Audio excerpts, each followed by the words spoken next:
दोस्तों, स्वागत है आपका दिल से हमारे YouTube चैनल हम ज्ञानी बुद्धा पर। दोस्तों, हम लोगों को हमेशा लगता है कि पुण्य कर्म करने वालों को स्वर्ग की प्राप्ति होती है। स्वर्ग जाने का असली हकदार कौन है और वह कौन सा पाप है जिसे करने वाले मनुष्य को नरक जाने से कोई नहीं रोक सकता। आज एक प्राचीन कहानी के माध्यम से हम आपको बताने का प्रयास करेंगे कि पूजा पाठ दान धर्म जप तप आदि प्रकार के लाखों पुण्य के काम करने के बाद भी कुछ मनुष्य नरक में ही क्यों जाते हैं तथा अत्यधिक घोर पाप करने पर भी कुछ मनुष्य को स्वर्ग की प्राप्ति किस पुण्य के कारण मिलती है। ऐसा वह कौन सा पुण्य है जो मनुष्य के लाखों पापों का नाश करता है और ऐसा वह कौन सा पाप है जो उसके पुण्य को नष्ट कर डालता है। तो चलिए दोस्तों, बिना देरी किए शुरू करते हैं। एक समय की बात है, एक गांव में एक आदमी रहता था। उसे हर समय चिंता सताती रहती कि उसने अपने जीवन में कौन से बुरे कर्म किए होंगे जो इतना कष्ट भुगतना पड़ रहा है। वह अपनी रोजमर्रा जीवन से परेशान हो गया था। एक दिन दुखी होकर एक पेड़ के नीचे बैठा था।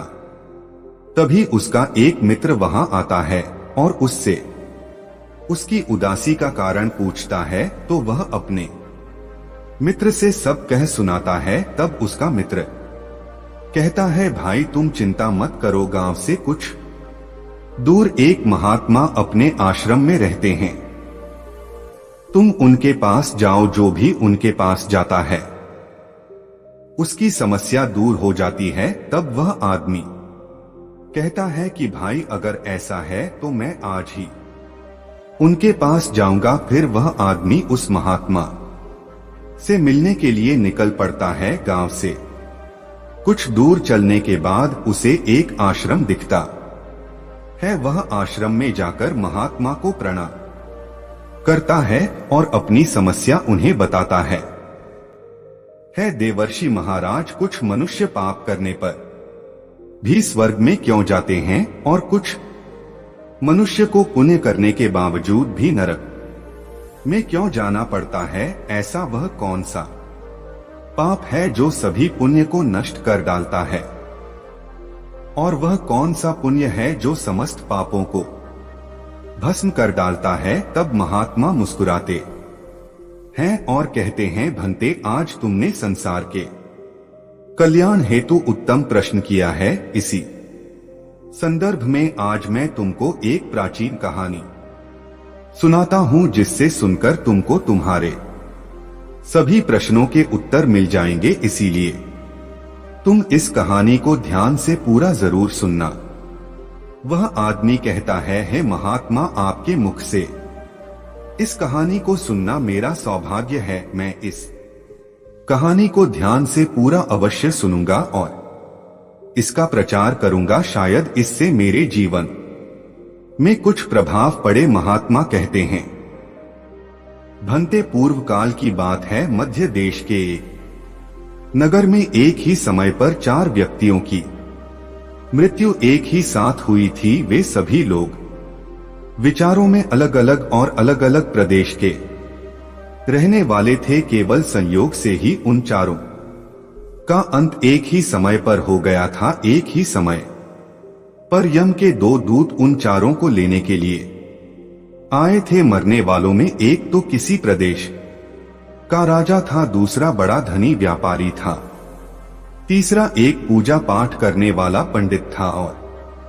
चौथा गरीब मजदूर था जो दिन भर मेहनत करके अपने परिवार का पालन पोषण करता था। और वे सभी मृत्यु के पश्चात यमलोक में पहुंच जाते हैं। यमलोक पहुंचने पर वहां का दृश्य देखकर वे सभी भयभीत हो जाते हैं। उनका अंग कांपने लगता है। यमलोक में विशालकाय आकार वाले यमराज सुवर्ण से बने सिंहासन पर विराजमान होते हैं। उनके पास चित्रगुप्त बैठे होते हैं, जिनके पास सभी प्राणियों का लेखा जोखा रखा हुआ है। यम के दूत न आत्मा को आगे धकेल रहे होते हैं, कुछ मनुष्य जोर जोर से विलाप कर रहे होते हैं, तो कुछ मनुष्य अत्यंत प्रसन्न होकर चल रहे होते हैं। स्वर्ग के द्वार से सुंदर प्रकाश दिखाई पड़ रहा होता है, तो वही नरक के द्वार से धधकती हुई अग्नि की ज्वालाएं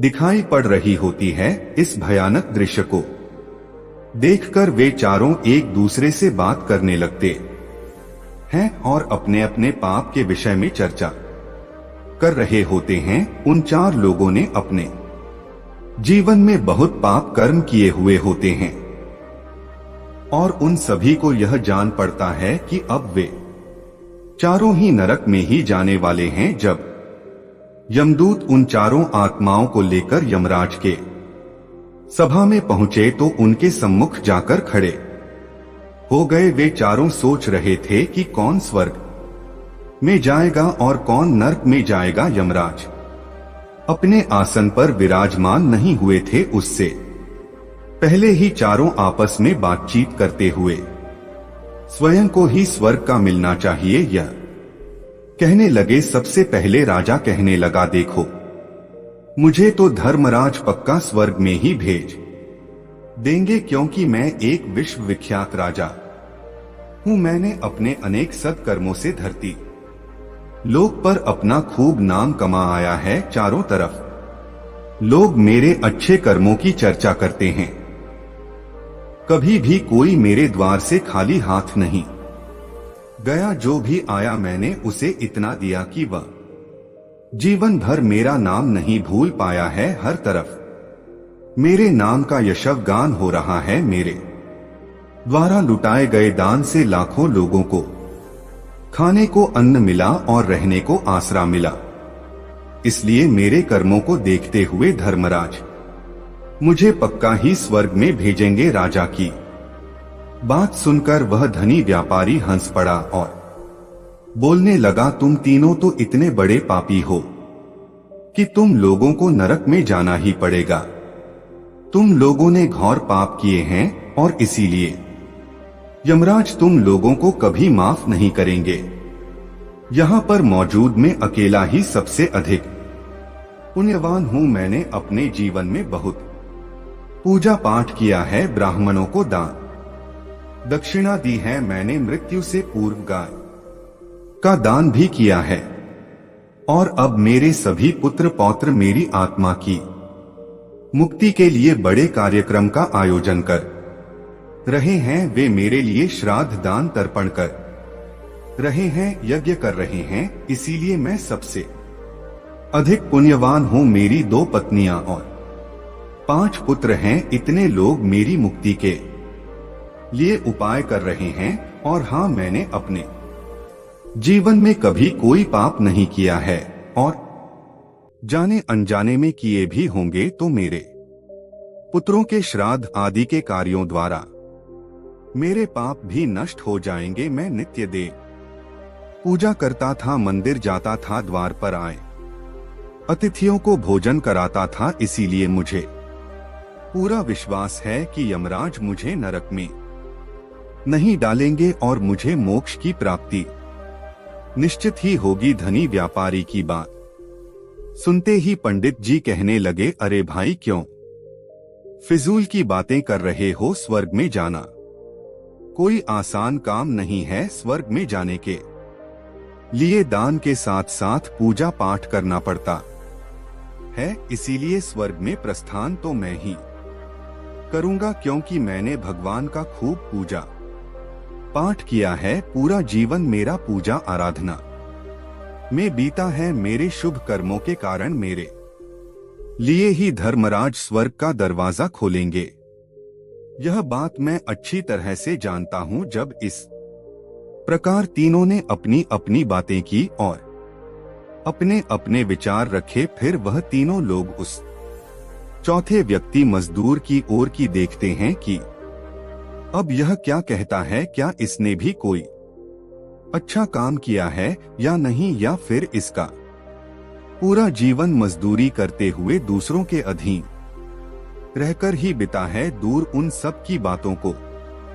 चुपचाप नीचे नजरें झुकाए खड़ा सुनता रहा, और वे तीनों बड़े गर्व से अपनी प्रशंसा में झूठे थे। तभी धर्मराज अपने साथी चित्रगुप्त के साथ दरबार में हाजिर होते हैं। चित्रगुप्त के हाथों में एक मोटी सी किताब थी जिसमें समस्त प्राणियों के कर्मों का लेखा जोखा लिखा था। धर्मराज अपने आसन पर विराजमान होते हैं। उसके बाद चित्रगुप्त ने राजा को अपने पास बुलाया और उससे पूछने लगे कि तुम बताओ, तुम तो धरती पर बड़े ही विख्यात राजा थे। तुमने अपने जीवन में कौन कौन से शुभ कर्म किए हैं तथा कितने लोगों को दुख दिया है, कितने लोगों का भला किया है। मैं अपनी पुस्तक में देखकर यह फैसला करूंगा कि आप स्वर्ग में जाने के अधिकारी हैं या नहीं।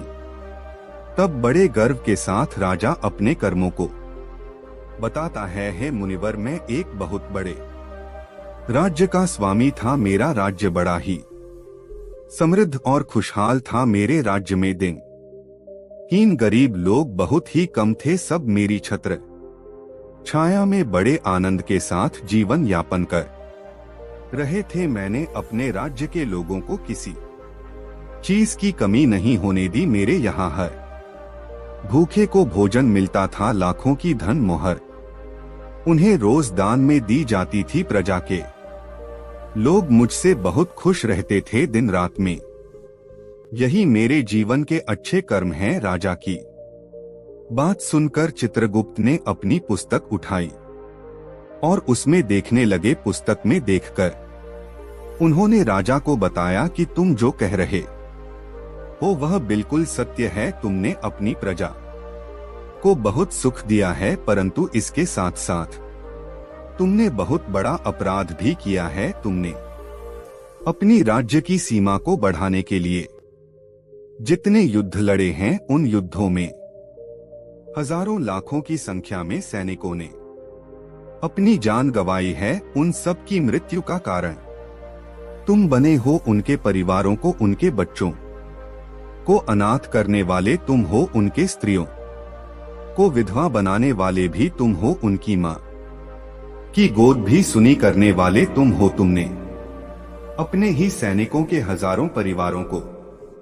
हमेशा दुख दिया है। युद्ध लड़कर राज्य बढ़ाने से अच्छा था कि तुम अपने पड़ोसी देशों से मित्रता करके उनके साथ व्यापार बढ़ाते। आपका राज्य तब भी समृद्ध और संपन्न रहता। तुमने अपनी प्रजा को नहीं, सैनिकों को सुखी बनाया है, इसलिए तुम स्वर्ग के अधिकारी नहीं हो। यह बात सुनकर राजा चुपचाप पीछे हो गया। उसके बाद चित्रगुप्त ने व्यापारी से पूछा, आपने धरती पर कौन कौन से अच्छे कर्म किए हैं? तब व्यापारी कहता है, हे भगवान, मैंने धरती पर जितना धन कमाया उसका आधा भाग अच्छे कामों में लगाया। लाखों लोगों को भोजन कराया, कई आश्रमों को दान दिया है, कई बेघर लोगों को अपने धन से भर दिया है, कई शहरों में मंदिरों का निर्माण कराया है,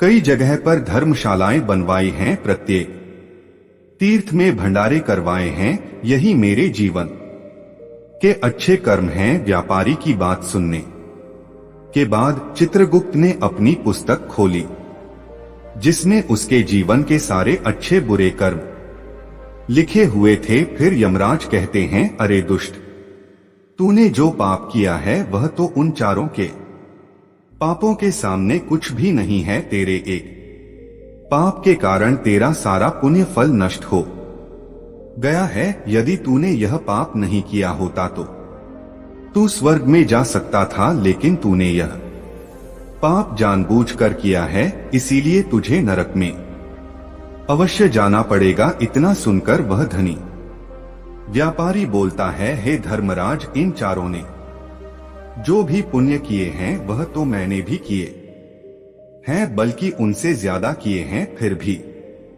मैंने ऐसा कौन सा पाप किया है जो मुझे नरक में भेजा जा रहा है? यमराज कहते हैं, हे यार, कर तूने उस अबला विधवा नारी पर गलत लांछन लगाया था कि उसने तेरे घर पर चोरी की है, और इसके साथ ही तूने उसके ऊपर कई अन्य गलत लांछन लगाए थे, उसे व्यभिचारिणी और वेश्या कहकर उसके चरित्र का हनन किया है, और राजा ने उसे सत्य समझकर उस अबला विधवा नारी को मृत्यु दंड दे दिया था। मनुष्य ब्रह्मा हत्या, चोरी, मदिरापान आदि प्रकार के घोर पापों से भी प्रायश्चित करके मुक्त हो सकता है, किंतु दूसरों पर गलत ला न लगाने पर कोई प्रायश्चित नहीं है। जो दूसरों पर गलत आरोप करता है, सत्य जानकर भी दूसरों को झूठ कहकर उनके पर दोष डालता है, वह तो सबसे बड़ा पापी है। उसके द्वारा किए गए सभी पुण्य नष्ट हो जाते हैं, इसीलिए तूने जितने भी पुण्य किए हैं वे सभी उसे एक पाप के कारण नष्ट हो गए। तुमने धरती पर जो दान धर्म किया है वह तुमने उस पैसे से किया है जिसको कमाने के लिए तुमने बहुत झूठ बोला है। तुमने बबठगी की है, कई चीजों में मिलावट करके बेचा है, नकली चीजों को असली के दाम में बेचा है, कितने व्यापारियों को रास्ते से हटाया है। तुम्हारे इन कर्मों से अनजाने में कितने लोग बीमार होकर मर गए हैं, कितनों ने आत्महत्या कर ली, कितनों की मेहनत का पैसा तुम्हारे पास चला आया। उन सब लोगों की बद्दुआ तुम्हारे साथ है। तुमने जो कुछ भी अच्छा काम किया है वह कर्म शून्य हो गया है, इसलिए तुम्हारे पास भी तुम्हारा कोई शुभ कर्म नहीं है। तुम स्वर्ग में जाने के अधिकारी नहीं हो। चित्रगुप्त की बात सुनकर व्यापारी भी बड़ा उदास होकर पीछे हो गया। उसके बाद पंडित जी को आगे बुलाया और पूछने लगे, तुमने अपने जीवन में कौन से अच्छे कर्म किए हैं? तब पंडित जी कहते हैं कि मुनिवर, मेरा पुण्य यह है कि मैंने हजारों लोगों को ज्ञान दिया है, हजारों यज्ञों के अनुष्ठान को संपन्न कराया है, हजारों के घरों में पूजा पाठ कराया है, दिन रात मैंने ईश्वर का जप तप किया है, हजारों कन्याओं का विवाह कराया है, लाखों पिंडदान श्राद्ध कराए हैं, अनगिनत लोगों को मार्गदर्शन किया है। इससे ज्यादा शुभ कर्म और क्या हो सकता है? तब चित्रगुप्त अपनी पुस्तक में देखकर बताते हैं, हे पंडित महाराज, आपका कहना सत्य है। आपने वास्तव में हजारों लोगों को ज्ञान दिया है, लेकिन उस ज्ञान पर स्वयं कभी अमल नहीं किया। आपने सैकड़ों यज्ञ पूजा अनुष्ठान कराए पर उसको निस्वार्थ भाव से किया गया कोई कर्म नहीं था। तुम हमेशा से धन के लालची रहे हो, इसलिए तुम स्वर्ग में जाने के अधिकारी नहीं हो। अब वह पंडित जी भी उदास होते हुए पीछे हो गए। अब बचा केवल मजदूर। वह मजदूर यह सब देखकर बड़ा हैरान था कि अब तक वह जिनको इतना महान समझ रहा था, उनमें से कोई भी स्वर्ग का अधिकारी नहीं रहा। तो मैं कैसे स्वर्ग में जा सकता हूं?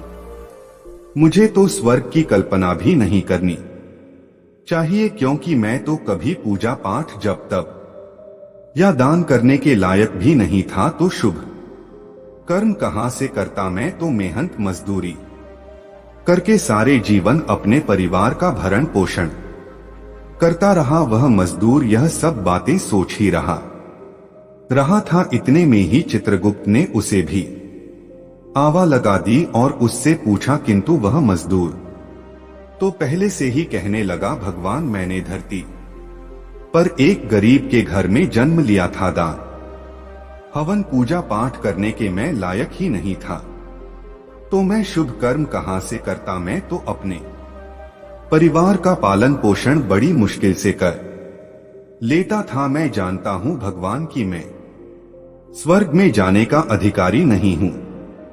मैंने धरती पर भी नर्क भोगा है और आगे भी नर्क में ही जाने की हैसियत है, किंतु हे प्रभु, यहां पर भी मेरी एक इच्छा है। मैं स्वर्ग में तो नहीं जा पाऊंगा, लेकिन मैं एक बार स्वर्ग को अपनी आंखों को झपका कर देखना चाहता हूं। इससे अधिक मेरी कोई इच्छा नहीं है, क्योंकि मैंने ऐसा कोई कर्म नहीं किया है जो कुछ देर के लिए ही मुझे स्वर्ग में पहुंचा दे। मजदूरी के बाद लोगों की सेवा के लिए मेरे पास समय नहीं बच पाता था। बचा हुआ समय मैं अपने बूढ़े माँ बाप की सेवा में लगा देता था। उनके लिए उन्हें खिलाता पिलाता, उनके वस्त्र बदलता, यही मेरी दिनचर्या थी। मुझे तो मंदिर में जाने का भी अवसर नहीं मिलता था। मजदूर की बात सुनकर चित्रगुप्त ने अपनी पुस्तक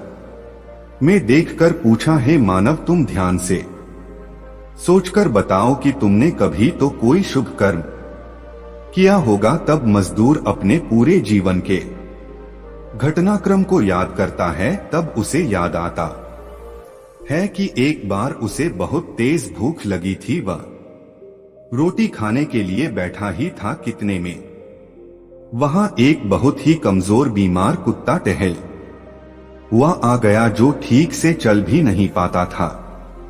वह आकर मेरे सामने बैठ गया और मेरी रोटी की ओर गौर से देखने लगा। मैं समझ गया कि वह कुत्ता बहुत भूखा है। मेरे अंदर से आवाज आई कि बेजुबान जानवर को छोड़कर तू अकेला कैसे खा सकता है। मैंने वह रोटी स्वयं न खाकर उस कुत्ते को खिला दी। उस दिन मैंने पूरे दिन भूखे पेट रहकर ही काम किया था। मजदूर की बात सुना चित्रगुप्त मुस्कुराए और उसका हाथ पकड़कर बड़े सम्मान के साथ उसे स्वर्ग में लेकर गए और बोले, वास्तव में आप ही स्वर्ग में रहने के अधिकारी हो। प्राणियों पर दया दिखाना ही सबसे बड़ा शुभ कर्म है। मनुष्य जो भी कर्म निस्वार्थ भाव से करता, वास्तव में उसका ही उसे सबसे बड़ा पुण्य मिलता है। निस्वार्थ भाव से किया गया जन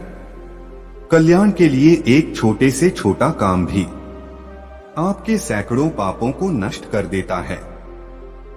लोगों से लालच, मोह और स्वार्थ के वशीभूत होकर किया गया शुभ कर्म भी फलदायी नहीं होता है। इसलिए ध्यान रहे, जीवन में अच्छे कर्म अच्छी भावना के साथ करना चाहिए। ऐसा नहीं होना चाहिए कि आपने किसी से धन छीनकर या चुराकर कर्म में लगा दिया हो। वह धन आपने किसी से गलत करके लिया हो और बाद में उसी धन को दान पुण्य में जाने से नहीं उभर सकता। दोस्तों, स्वर्ग में वही व्यक्ति जाता है जिसने निष्काम निस्वार्थ भाव से प्राणियों की सेवा की हो, भले ही उसने जीवन में एक पैसा भी दान ना किया हो, पर वह जिस लायक था अपनी सामर्थ्य के अनुसार उसने निस्वार्थ भाव से जो भी काम है वही उसकी मुक्ति का रास्ता तय करता है। तो दोस्त, उम्मीद करता हूं कि आपको यह कहानी वीडियो पसंद आई होगी। ऐसी